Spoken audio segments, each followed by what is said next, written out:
একটা সাধারণ মানুষ যখন ভুল করে তখন তার ভুলের ক্ষমা আছে, অথচ যখন একটা ড্রাইভার সে ভুল করে তার ভুলের কোনো ক্ষমা নাই। যাই ভিডিওতে দেখলে বুঝতে পারবেন ড্রাইভারটা যাই ভুল করছে, তবে তার গ্লাসটাতে যে বাড়ি দেওয়া হয়েছে, যে ফৈনির পোলায় বাড়িটা দিছ, একবার চিন্তা করছো গ্লাসে পাশেই বসে আছে ড্রাইভার, একটা গ্লাসে তুমি বাড়িছো, সেই গ্লাসের টুকরা যদি ড্রাইভারের চোখে লাগতো তার চোখটা নষ্ট হতে পারতো, তার মুখে লাগতো মুখটা কেটে যেতে পারতো, গলায় লাগলে গলা কেটে যেতে পারতো। তুমি কি বুঝা বাড়ি দিলা? ভুল ড্রাইভাররা করে, এমন না যে ভুল মানুষ করে না, মানুষ বলতেই ভুল হয় ভাই। এই জন্য যে একটা ড্রাইভার ভুল করছে তুমি তার ডান সাইডের গ্লাসটা ভেঙে ফেলবা? তারে নামাও, গাড়িটা দাঁড় করাও, তারপরে নামাও, নামাইয়া কথা বলো যে এই ভুল করছেন কেন আপনি।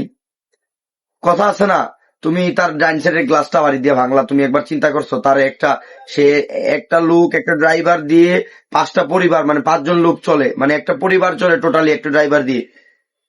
একটা ড্রাইভারের চোখ নষ্ট হলে তোমার বাবার ক্ষমতা আছে তার চোখটা তুমি ফিরিয়ে দিবা? ভুল মানুষ করতে পারে, কিন্তু আমরা ড্রাইভাররা ভুল করলে সেই ভুলের মাপ আমরা করতে চাই না। কেন করতে চাই না ভাই?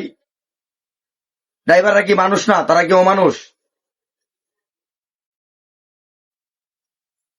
এই সমাজে ড্রাইভারদের কোনো মূল্য নাই। ওইদিকে ড্রাইভারকে মারতেছে, এদিকে ড্রাইভারকে মারতেছে, মানে কি একটা অবস্থা। সমাজ চেঞ্জ করেন ভাই, আপনাদের বিবেকটা চেঞ্জ করেন, এখনো সময় আছে।